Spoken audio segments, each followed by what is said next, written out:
And here we are, finally. How you doing, guys? This is Ray Glasser speaking to you from Cleveland, Ohio, on a very special day. Today is Sunday, June 14th, 2026. 50 years ago today, I made a purchase that changed my life in ways I could have never foreseen. Today is the golden anniversary of buying my very first Sony Betamax, and what a trip it's been, what a ride. This video will not be as long as the one I did 10 years ago in 2016. 10 years ago today, I did a kick-ass, very detailed, very extensive 3-hour video detailing my first 40 years in the video hobby. And I had some of my videophile friends with me on camera to talk about their experiences as well with the Sony Betamax and video collecting in general. 30 years ago today, in 1996, I did a similar video to this one, outlining my first 20 years in home video. And of course, I was living in Las Vegas back then. I'll be showing some clips in this video today, which should be under an hour, I'm thinking, that I have not used before. Other clips you will have seen on other celebratory videos. I remember seeing a commercial back in 1975 or 76 for the first Sony Betamax. And they said, if you can operate a cassette recorder and an alarm clock, you can operate a Betamax. And of course, what they meant was we had audio cassettes since the 60s. Well, these are video cassettes that work the same way. You put them in, hit the play button or the record button or whatever, and you're watching a video instead of just listening to music. And as far as the alarm clock, if you can set an alarm clock to wake up at a certain time, you can set a timer in a Sony Betamax to record a show while you're not home 24 hours in advance. And that was all true. And I did a lot of recording in those first 30 to 40 years, believe me. What's left is behind me here. This is what my Betamax library looks like here in 2026. I'm down to, I think, 444 tapes. These are tapes that are either very sentimental to me, they have significant historical memories for me personally, or there are TV shows or movies that are not available on pre-recorded anything, tape, disc, DVD, whatever. So I just can't get rid of those shows. And by the way, almost every tape on this wall was recorded by me or a friend of mine. You know, a lot of guys today here in 2026 are building libraries of pre-recorded videos that used to be sold or rented in video stores in years gone by. Well, everything here I recorded myself, and that's what kind of makes it special to me. Going back to this day in 1976, I was 28 years old. Well, today I'm 78. I was single. Today I'm married for the second time. Then I was living on the east side of Cleveland, Ohio. Today I'm living on the west side of Cleveland, Ohio. Back then I was working 6 nights a week in a very large restaurant. Here in 2026, I've been retired since late 2014 and no longer work. And the world's changed so much. Can you imagine a world in 1976 without the internet, without cell phones, without streaming music, without the world at your fingertips instantly? That was the world of the 70s. The only way we had entertainment was to either listen to the radio, watch TV, listen to records, or go to the movies. That was really it. We didn't have anything like we have today. And I, for one, embraced newer technology. I love where technology has gone in the last 50 years. And as I will tell you at the end of this video, these days I don't use these tapes at all. They still play fine, but I'm all DVD and Blu-ray and 4K videos now. So if I ever want to watch one of these tapes, I still have 2 working Japanese market Betamaxes. And I can watch them on those machines. It's funny how things have changed so much as far as the uses that Betamaxes and VHS machines are now enjoying. When these things first came out, they were made for one purpose, and that was to record off TV. That's why every Betamax and every VHS consumer machine has a built-in TV tuner, which of course are worthless today since those tuners are analog. Today's TV signals are digital, and they're incompatible with those old 1970s and 80s TV tuners. But these days, people use these as players. People say, I want a Betamax player, I want a VHS player, because all people do today is use these machines to play back old movies and TV shows and sports, whatever. It's just funny how the whole purpose of these VCRs has changed. You know, the R in VCR stands for video cassette recorder. These are recorders first and foremost, even though nobody records on them today. Anyway, let's go back 10 years ago today and look at what I looked like back then. I'm wearing this hat because I got a really bad haircut last week, and I don't want to show the world how lousy it looks, so I'm wearing a baseball cap today. Ohio State, Buckeyes, go Bucks. All right, this is the only time I'm going to be on camera today on this video. I'll be narrating the rest of the video and showing you again some clips you have not seen before. So I hope you will enjoy this whole tape. Again, I think it's going to run maybe an hour tops, maybe not. I don't know yet. But enjoy what follows and enjoy my golden Betamax anniversary, June 14th, 1976 to June 14th, 2026. Take care and so long from Cleveland, Ohio.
All right, and after that fancy schmancy sizzle reel, here are the first couple seconds of my recording from that day in 2016. This is Ray Glasser on June 14th, 2016. It is about 3 p.m., and 40 years ago today, I made a purchase that absolutely changed my life and made me have the most obsessive and expensive hobby in my entire life, and that, of course, is video collecting. And after that 3.5-hour video, some of my friends who helped me in that project joined me for dinner at a pizza shop in Menor.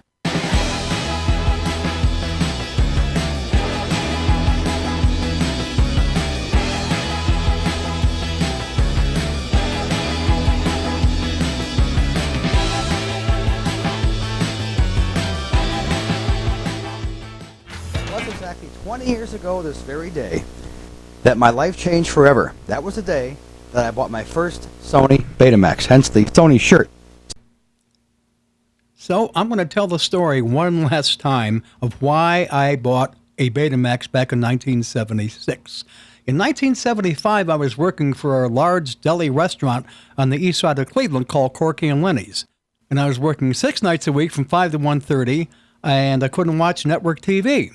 So in 1975, I was in Columbus, Ohio, and my best friend took me down to a large department store in downtown Columbus called Lazarus, which was like Higbee's or May Company, whatever back then.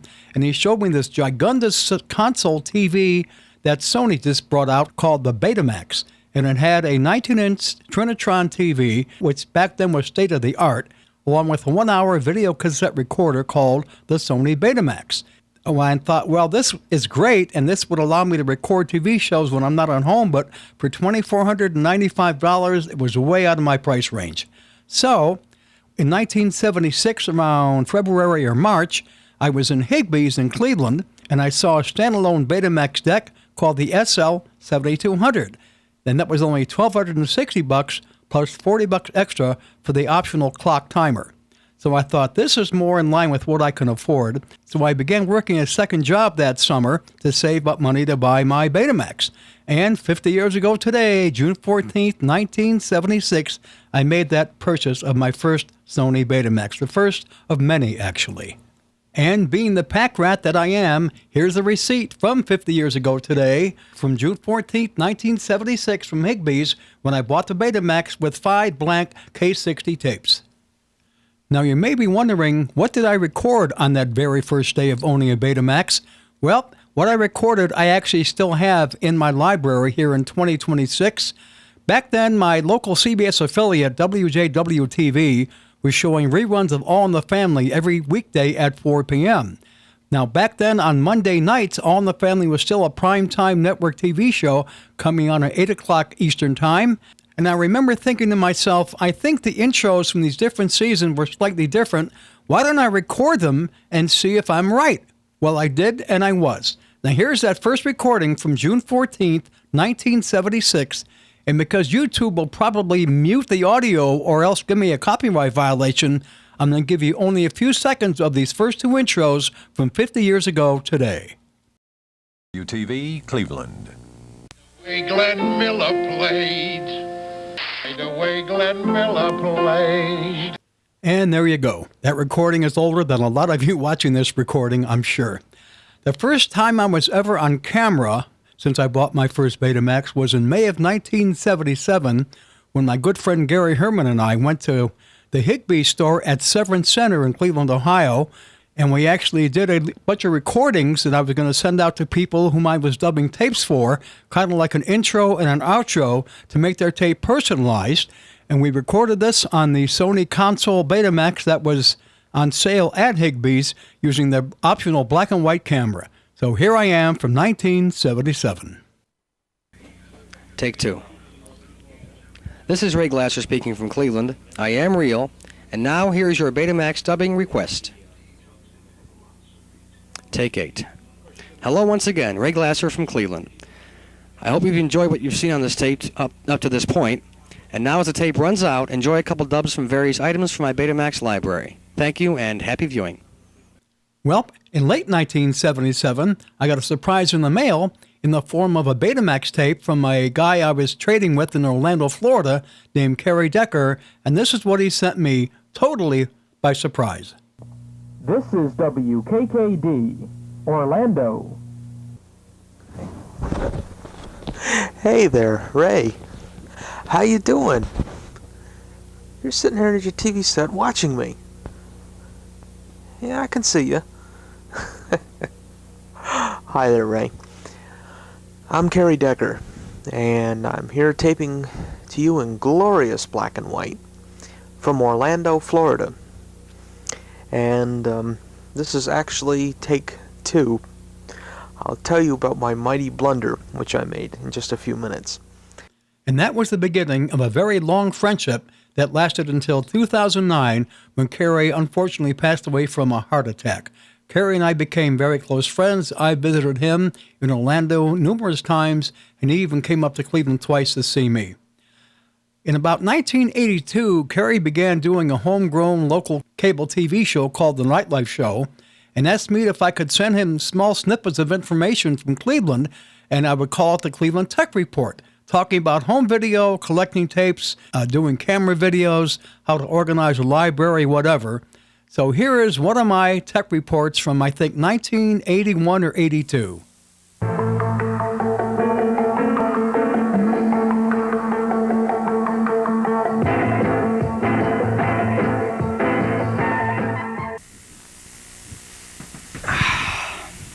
Well, hi there. My name is Ray Glasser, and I'm a good friend of Kerry Decker's, who's producing this Nightlife show.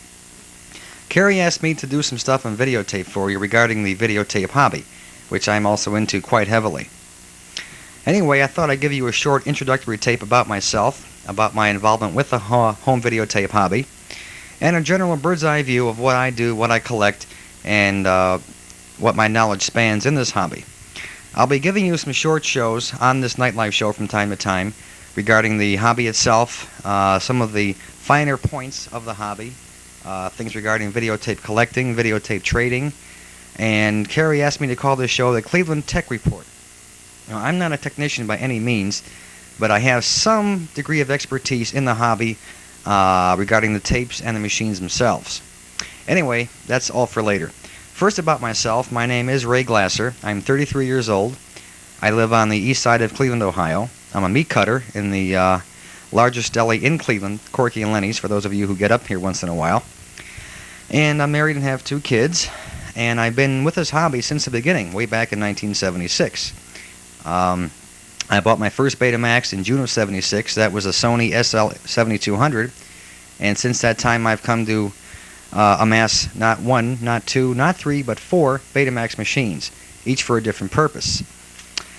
Over the years, I've collected quite a large number of tapes. I've been trading with people all across the land, in all walks of life. They span all age groups, all vocations and careers, and it's been quite an exciting hobby. I found that home videotaping, the hobby itself, can be one of these hobbies that you can go as far as you want into it. You can be the neophyte who just buys one machine, may tape 1 or 2 TV shows off the air a week or a month, and collect a couple dozen tapes, doesn't do any kind of trading, and that's it. Or you can go to the other end of the spectrum and have 8 or 10 machines, do a lot of trading, a lot of dubbing, spend vast amounts of money on postage, phone calls, machine repair, buying blank tapes, and the like. I think I'm somewhere in between. It's a semi-full-time hobby with me. I don't go crazy over it, but I thoroughly enjoy it. I'm one of these guys that likes the idea of being able to watch what you want to watch when you want to watch it. And to that end, I think this hobby is more or less tailor-made for me and people like me who really think that there's a lot of junk on TV right now. And if you're watching this show, you kind of think that too, because you've got cable TV, and you are seeing a lot of channels that are not right in Florida. You're also seeing some channels that are made for a certain audience, and you want more than just the average TV fare. Well, I'm the same way. Now, I haven't got cable here in Cleveland where I live, unfortunately. There is one large cable company in Cleveland called Viacom Telerama, which has not come to my area yet. But, of course, if it does reach me someday, I'll be sure to grab it as soon as I can. But I have many contacts around the country that have things like Home Box Office, Showtime, the Z Channel, Wometco Home Theater up in New York, and the like. And it's through people like this and their kindness and their generosity, and they're willing to spend time on this hobby, that can supply me with programming I couldn't otherwise see here in Cleveland. Yep, the nightlife show lasted about 4 or 5 years on Orlando Cablevision. In 1978, in March, I made what apparently is the world's first unboxing video. I had just gotten my second Betamax, an industrial SLO 320 model, and I wanted to open it up on camera in case I ever had to repack it and ship it back to Sony for repairs. I wanted to know how it was packed. There was no YouTube back then, no internet, so I made it strictly for myself. Well, when I was on YouTube for the first time in 2007, I uploaded this thing, and apparently it is the world's oldest unboxing video. And here is part of it in living black and white. Not seen this machine yet. Up on top. How many people see a new video machine open up? Notice the package. Go back and forth in the package. Yes. In case I ever have to repack it. Kind of the other way. SLO 320. Got all kinds of nice stuff there. And here we go. Smells pretty bad to me. Oh, okay. I'll pull the whole thing out. Oh, it's just the white.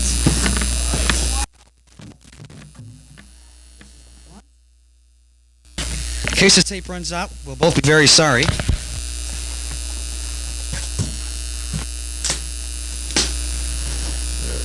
How tiny this thing is!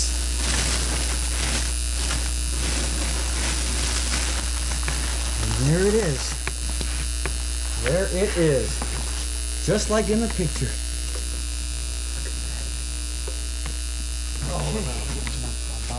1976, I discovered a magazine that gave me a jump start in trading and collecting. It was called the Videophiles Newsletter, later to be called the Videophile, published by Jim Lowe of Tallahassee, Florida, who sent it out by subscription only to Betamax collectors and eventually to VHS collectors as well. I made a lot of friends from this newsletter. I got a lot of tape trading and collecting done, and we even put an ad in the newsletter from the newly formed Video Collectors of Ohio, which was a loose-knit group of myself and Gary Herman and some other video collectors here in the Cleveland area. This magazine, over its lifespan of 4 or 5 years, brought a lot of people together from coast to coast and even made some long-lasting friendships in the process. A lot of fun back then. For the first couple of years, every time I amassed another 100 tapes, which I called another milestone, I used to record it on video, labeling that tape 200, 300, 400, whatever. So here I am in 1978 labeling on camera tape number 200. Hello there. I'm Ray Glasser on March 6, 1978. And this is a momentous occasion in the history of the Ray Glasser collection. Tonight, you will see me labeling the second milestone. Gary Herman is on camera, and he will be photographing me as I do this. Now, Gary's going to show you my library as it stands as of today, March 6, 1978. That's it. 9 tomato boxes holding 2 cases each. That's 24 Betamax tapes. The last case down here is not yet complete. Ladies and gentlemen, this is exciting. I don't know what to say. There it is. All right. There we go. There it is. 200. And there we have tape number 200, The Prisoner Fallout, the last episode. Actually, I have more than 200 tapes. If you go over here, next case, these have just come in within the last week, the first week of March. And I must say, it looks kind of funny to see it, too, as being the first digit instead of the second or third. But it feels good. $3,000. $3,000 worth of tapes. Unbelievable. The question is, 10 months ago, I hit number 100. 10 months later, 200. When will I hit 300? How long will it take this time? It took 10 months to go 100 tapes. Maybe it'll only take 6 or maybe even 4 this time. Who's to say? Boy, that was a long time ago for sure. I mentioned a few minutes ago the Video Collectors of Ohio, and we also had conventions. We actually had conventions in Fremont, Ohio. One of the members of the VCO owned a Ramada Inn up there long ago, and he gave us use of the ballroom, and we also got a reduced room rate for the weekend. And a bunch of us left from Cleveland, and others from Detroit met in Fremont, and we had an entire 2.5 days of dubbing and drinking and laughing and having a lot of fun. This is the picture of the VCO in 1979 at possibly our very first video convention. I think we had 5 that went from 1979 through 1981. And here is the biggest one we had, I think was the second. We had, I think, 45 people there from not just Ohio and Michigan. We have people that we traded with thanks to the Video Files newsletter. They came as far away as Fort Smith, Arkansas, New Hampshire, Columbus, Ohio. It was a big deal, and we had a lot of fun back then. Here's one of my favorite moments from one of the last video cons, as we called them, with my good friend, Win Rosenberg, who passed away years ago, and also Steve Comet, who also passed away a few years ago. Art Vola's still with us, thankfully. And this is Win Rosenberg, known as the Mud, when he worked in Cleveland radio back in the 70s, 80s, and 90s. And he cracked us up. Check out this video. This is the kind of fun we had at these video cons back in the day. Can we get Mr. Mudd over here, Mr. Win Rosenberg, and Mr. Steve? Now, come on, you guys. Now, you got to be a sport. All right, these are the radio people walking right in front of the camera. Didn't they do something like this the last time? You know, they walked right in front of the camera. Who do we have? Steve Comet. Known as the Steve Video Comet. File. The Video File, right. The guy in the shadows on Channel 5. On Channel 5. Did you see that? Yes, I did. Yeah. I've got a dub of it. And I had everyone here in the room call me and said, hey, I saw you on TV tonight, so it didn't do a darn bit of good. And? Win Rosenberg. Where do you work with? I work at WDMT in Cleveland. 108 Stereo. You're a disco connection, but I should wear my Disco Sucks t-shirt from FM 104 in Toledo. That would have been... Anyway, what do you think of this one compared to others, real quickly here? Disco sucks, right, yeah. Why do they call you Mr. Media? Why? Because I'm supposed to know something about the business that I'm in, but it's really just a con game. I don't know a damn thing about it, but, you know. You getting any good stuff? You enjoying it? We just had some down the bar, some really good stuff. Now we're gonna get some movies. There is no semblance of order here. I'd like to get the few that we didn't get on, and I didn't get my best friend on. Get over here, you klutz! Here, get in here. Wait, let go. Who are you holding? I'm not holding on to anybody. All right. This is probably one of the closest friends I have in the entire world. Not so. I'm from New York, remember? Stu Solid Goldsberg. If you're not liquid, what are you? Solid. Who's this? Hey, I don't know. He just wants to always sit there and get in the picture. I don't understand. Well, you never know. It was a high Jewish holiday. Is he from New York? Huh? I don't know. But I'd like to. Anyway, listen, Stu was here a week ago. We had to fly him back to make sure he'd come back again. What the heck are you doing? Is he doing something behind me that No. Anyway, Stu came all the way back. You came back. Did you come back? I came back. Yeah, is that why you got those rings under your eyes? I don't understand. Yeah. Anyway, what do you think of this one compared to the last one that we had? I think it's a good one compared to the last one that would come from New York. You can make it from California, right? Yeah, Joe should be here. I tell you, wouldn't that be the highlight to get Joe Mazzini and Mark Wheelodge together? All right, well, listen, thank you for coming. Well, happy birthday, Art, and thank you. Very much. See you soon. Bye. Good friend. All right, listen. You know, we could really gross out the camera if we unzip this right now. Did we get everybody on this thing? We didn't. We forgot Bill Franklin. Then we're gonna wrap this. This is a muscular chest. This. Hey, Don. Hi, Hibby. Riley. Here, quickly, because we're running late.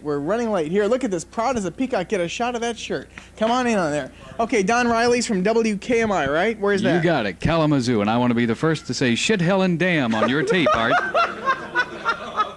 What do you think of this? I have completely lost control. You got it. What did you? Come on, before you go back to. You've got a good radio voice. Thank you. I ought to do disco someday. You were doing disco, and it didn't work, did it? No, it didn't. Anyway. Disco sucks. All right,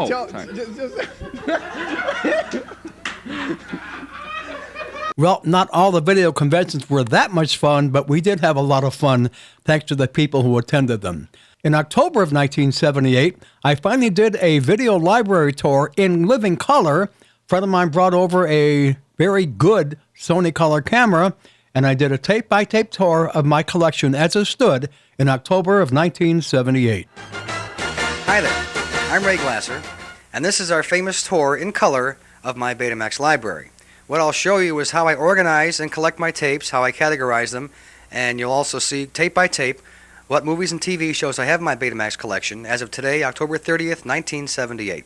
First of all, some people think these are used to hold 30 pounds of tomatoes. Well, they're wrong. These are used to hold 24 Betamax tapes because each box up here holds exactly 24 Betamax tapes, as you see. Okay, this is the way that I organize the collection. Each tape has got a Dymo label on it with different color codes. TV shows such as this or this one over here are on a blue Dymo label tape. If I tape the show myself and I know when it was taped, I put the date down here on a smaller label in green. Movies are in red, and again, if I taped it here myself or a friend taped it, the date is in green. When I get a dub from somebody else and I don't know when it was taped, such as King Kong here from 1933, the label is centered on the Betamax label. So we have blue for TV shows, red for movies, and over here, any special tapes like Ray and Gary on Camera and my Star Trek bloopers are on a green label. I did many of these tape-by-tape video tours of my library over the years, and I actually did my last one in November 2025. My library is now shrunken down to 444 tapes that I just cannot get rid of. In 1981, I began going to the Winter Consumer Electronics Show in Las Vegas, and I had a ball at these things. I met a lot of my video friends there that came in from all parts of the country, and we walked the aisles of the convention center looking at all the new Betamaxes and the new TVs and the new stereo systems that were out. It was a lot of fun, and I did this between 1981 and 2015 almost every year, and they were a ball. Here's a quick clip of the very first one I went to in January of 1981 when the video file actually had a booth there. From the Las Vegas Convention Center in Las Vegas, Nevada, this is Ray Glasser along with Art Volo here at the 1981 Winter CES Show. We'll be showing you some of the highlights as to what's been going on here at the Winter CES, as well as some of the more interesting and video-oriented booths and displays. You started it yourself. Here, I thought I was going to have that prestigious honor anyway. Behind me, you see this thing is getting very heavy. In May of 1986, I had what I called my first claim to fame. I was actually featured in a national publication. I was in the USA Today Sunday magazine with picture showing my SLJ7, my first Japanese Betamax, and it was a little story about me and my involvement with home video collecting and all that. The magazine heard of me because one of the authors was actually a guy I was trading tapes with, and he remembered me, and he suggested doing a story on me. So he interviewed me over the phone. The company sent up a photographer from Columbus to take this picture, and it was really an ego trip being in a national magazine. It was really cool. In 1989, I had what I called my first Betamax casualty. I think the third Betamax I ever bought was a Zenith JR9000W. That was my first X1, X2 machine, since people were all going to X2 when it came out in 1978. But I like the wood grain look of the Zenith. I heard it was built by Sony, so I'm sure it was a good machine, just like the Sonys were. Boy, was I wrong. That machine cost me a lot of money in repairs over the years. I did have it modified in two ways. I had the muting circuit cut, so I got an instant picture when I pressed play. Plus, I had the machine go into force X1 or X2 playback, where the record selector was also the playback selector. So if I put that record switch in X2, it played back X2 no matter what speed the tape was recorded at, and made things a lot quicker. Anyway, that machine had a lot of tracking problems over the years. The picture quality was pretty bad. So in 1989, I dumped it with the garbage in the winter, as you'll see right here. Let's see what we got here.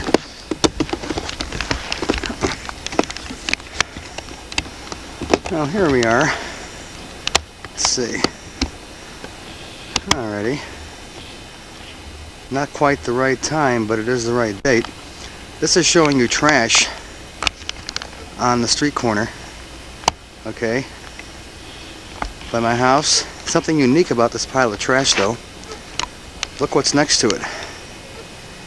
That's right, folks, the first VCR casualty.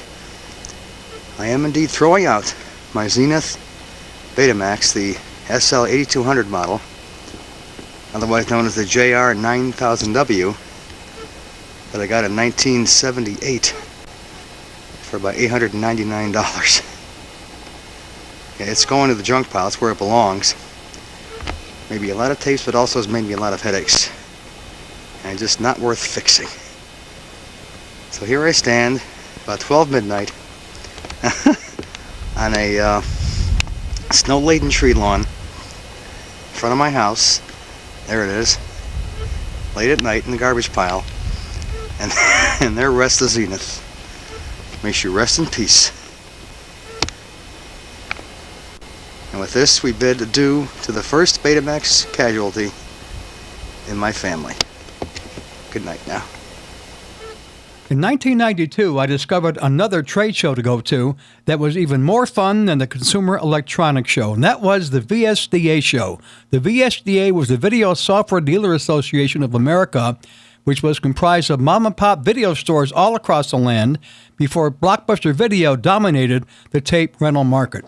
Big video distributors and studios were there, along with the attendees from privately owned video stores around the country. Movie stars were there, TV stars were there hawking their newest releases, and this show was a ball. It ran for 4 days in July in Las Vegas in the 1990s. I think I attended about 4 or 5 of these shows, and they were a ball. So here's a bunch of pictures that now go back, in some cases, over 30 years. Let's see who we have here. Marilyn Chambers. Remember her? Porno star. Let's show the autographs. This is the late Brian James, who starred in a lot of movies for Trauma, Troma, a lot of B movies. He's actually a pretty good actor. And here's John Waters, famous for Pink Flamingos and some other really disgusting films. But, yeah, really cool guy in person, though.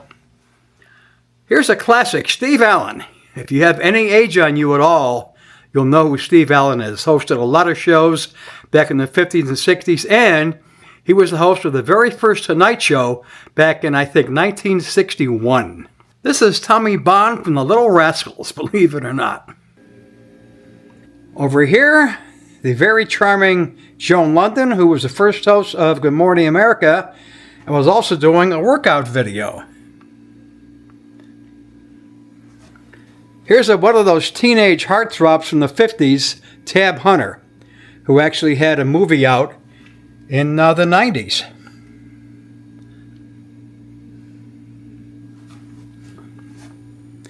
And from Animal House, here's a late Stephen Furst, who passed away a good number of years ago.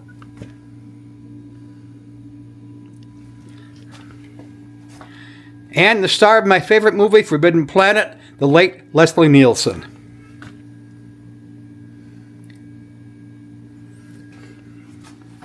This guy needs no introduction at all.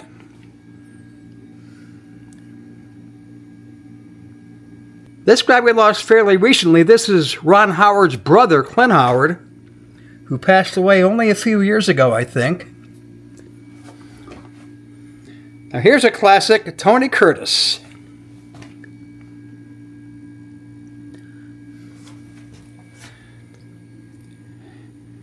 Here's actress Shelley Duvall, who had a series on Showtime called Mrs. Pigglewiggle. Another actress popular in the 80s and 90s, Morgan Brittany. And on this wall are some biggies. Here's Jean Stapleton, a.k.a. Edith Bunker. And she's gone as well. And I met some Star Trek people. Yeah. Here's James Doohan, otherwise known as Scotty. George Takei, Zulu. Here's Angie Dickinson. You might remember her from Policewoman. Here's Tippi Hedren, starred in The Birds. Okay, some more Star Trek people. Here's Terry Farrell, who's almost 6 feet tall. Bates McFadden, who's actually from Cuyahoga Falls, Ohio. Here's the charming Marina Sirtis. Here's everyone's favorite Borg, Alice Krieg. Here's a man I met twice, Michael Dorn, a.k.a. Worf. One of the VSDA shows had an E.T. reunion, so I got to meet Dee Wallace Stone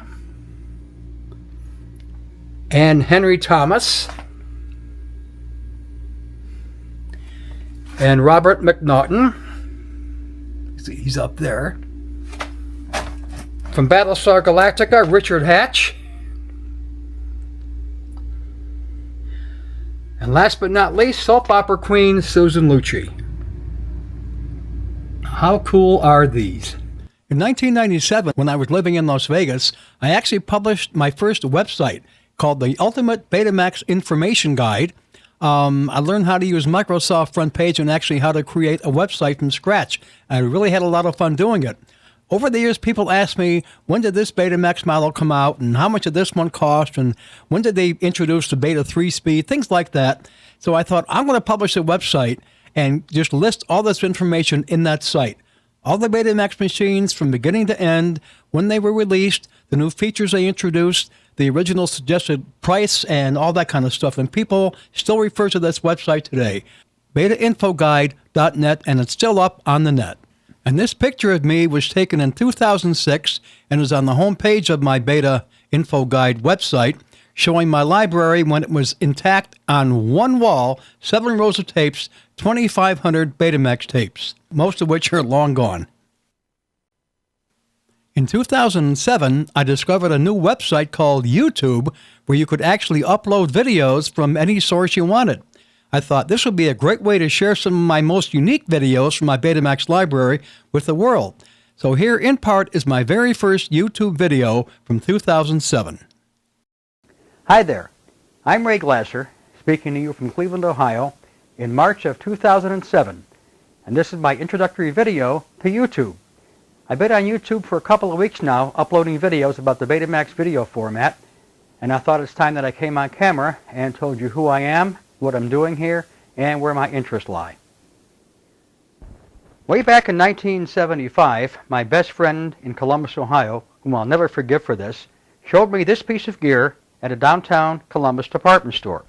It was called the Sony Betamax. It included a 19-inch Sony Trinitron TV and, behind this smoke glass lid, a 1-hour Betamax.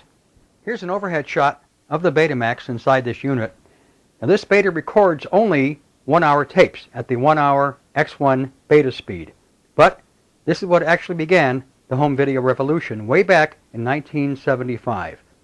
Now the rest of this console has 2 TV tuners, so you can watch one show on one channel while you're recording a second show on another channel. It also has a mic input and an input for a black and white camera. It's also got a clock, and this is the old leaf-style clock that was prevalent in the 70s, so you can time and record a show while you're not home. Well, in 1975, I was working night shift in a restaurant, and I could not afford this big Betamax down here, which cost $2,495. When Sony brought out this a year later in 1976 for only $1,300, that I could afford. And this way I could tape shows that I was missing at night while I was working and playing back anytime I wanted to. So, with this Betamax, which is the SL7200, I began building my video library. So on June 1st of 1976, I got my first Betamax, along with 5 blank Betamax tapes. Well, there it is, tape number 1 up on the wall from June of 1976. And between then and now, this is what it grew to. One entire wall of Betamax tapes. I now have 2,500 tapes on this wall here in my video room, and I'm still collecting, although I have to admit now I collect on DVD. Throughout the years, as I was collecting on Betamax, I taped a lot of TV series, and the last one that I taped with any regularity was Smallville from the early 2000s. I've always liked the whole Superman Clark Kent thing ever since I was a kid, and I watched the George Reeves series in the 50s, and this was a really good interpretation of the early years of Superman when he was still Superboy. So Smallville, last series I taped from, I think, 2001 through 2009, and I still have about 16 tapes off the air, of course, with commercials cut. Over the last 10 years or so, I've been interviewed, and actually some of my early video pioneer friends have been as well, for various documentaries about home video, video stores, and the like. There's a documentary that I think is still not finished called Plastic Movies Rewound that actually featured Art Volo and myself, and our good friend Mark Wheelage as well.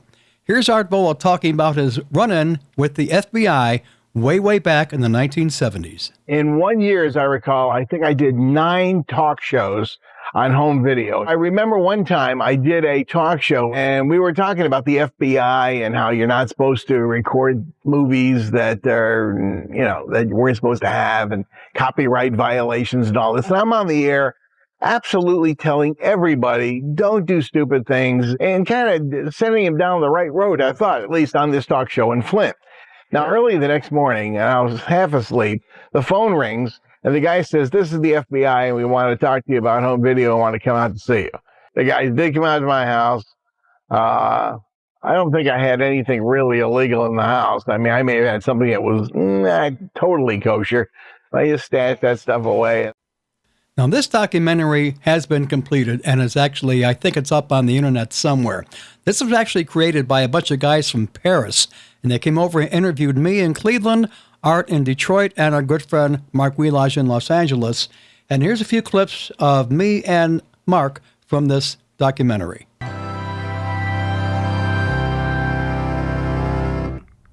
I'm Ray Glasser, Cleveland, Ohio.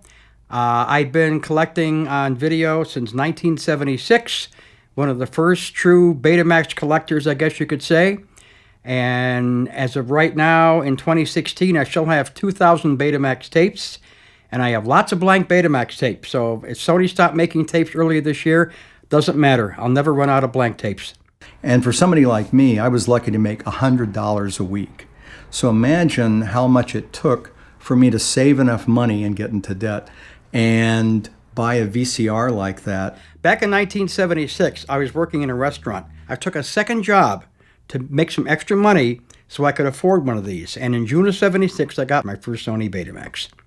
If it boiled down to, am I going to eat today, or am I going to spend some money on 2 or 3 blank tapes, I'd choose the blank tapes. One of the first collectors that I got in touch with in 1976 was Ray Glasser, who was this crazy, passionate film fan in Ohio.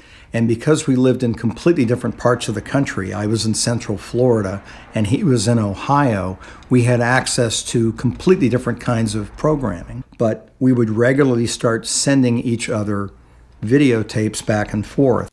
So that was VHS Revolution.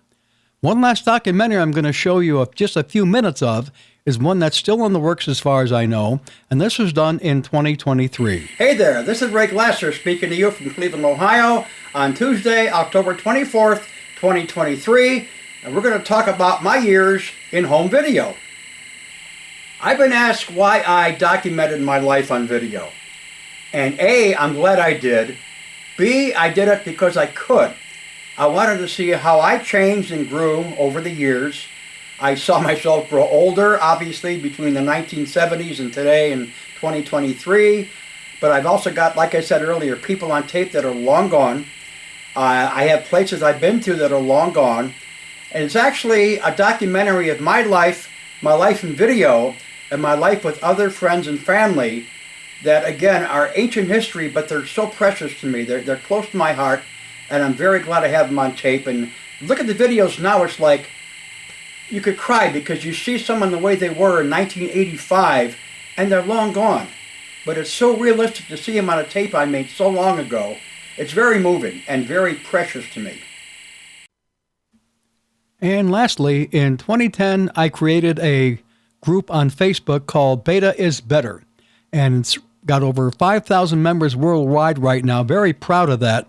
and it's actually a great place where people help each other looking for certain Betamax tapes, certain movies, certain TV shows, how to fix a Betamax, how can I repair this or that. It's been a wonderful experience, and I hope this thing goes on for a very, very long time. Since I helped a few filmmakers over the years who were doing documentaries about home video, they put me in the IMDb. So now I am there forever. When I'm gone, I'll still be on the IMDb, the Internet Movie Database. And that brings us to 2026. What am I doing with Betamax these days? Virtually nothing. I hate to admit it, but hey, I've gone DVD all the way. DVD, Blu-ray, and 4K, that's what I watch. My Betamax tapes are sitting in an air-conditioned bedroom here in my house on the west side of Cleveland.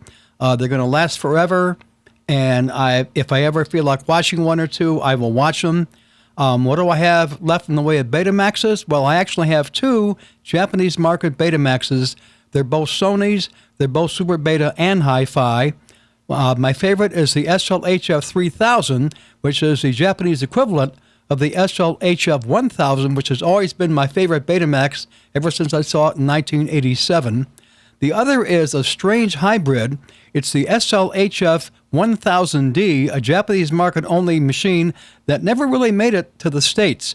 It's a cross between the SLHF 750 and the SLHF 1000. It's got the 6.0 megahertz high band recording of the 1000 and that weird slide-out drawer of the 750. It's a great machine. They both work fine. And when I feel like watching a Betamax tape, that's what I use. What am I watching on? A 50-inch Samsung 4K UHD Smart TV. And what I am going to do, just to show you what a 50-year-old tape looks like, up next to end this video, I'm going to actually play tape number 1 in my Betamax library, which is now 50 years old. All right, here we go. Hit the play button and see what it looks like 50 years later on a big HD TV. This is now 50 years old today.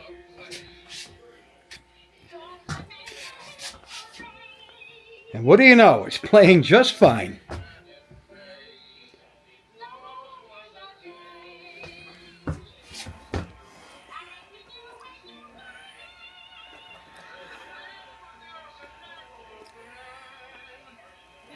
There we go.